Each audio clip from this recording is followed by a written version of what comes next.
یہ آج جو ہمارے حالات ہیں، کوئی ادارہ ذمہ دار ٹھہرائے گا کیا؟ یہ قانون سے اوپر ہے، ان کو کوئی پوچھ نہیں سکتا۔ حمود الرحمان رپورٹ 25 سال کے بعد جو ملک ٹوٹ گیا تھا، ہندوستان میں چھپی تھی، پاکستان نہیں آئی تھی، کیونکہ وہ یہ سمجھتے ہی نہیں ہیں کہ جب تک ایک معاشرے میں تنقید نہیں ہوتی، معاشرہ آگے نہیں بڑھ سکتا۔ جو ساری ڈکٹیٹرشپس دنیا میں فیل ہوئی ہیں، ان کی سب سے بڑی وجہ ہے کہ ڈکٹیٹرشپس کے اندر تنقید نہیں ہوتی۔ جب تنقید نہیں ہوتی، معاشرہ سکڑ جاتا ہے۔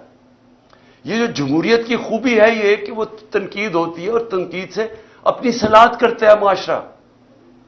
یہاں جب تک ہم یہ سمجھیں گے کہ جی وہ ایک سپر کنگ تھا، وہ جو مرضی فیصلہ کرے، ذمہ دار کسی اور کو ٹھہراؤ، اور وہ آرام سے کسی باہر والے ملک میں اچھی ہوائیں لیتا پھرے، کبھی بھی ملک آگے نہیں بڑھے گا۔ اور آج خاص طور پہ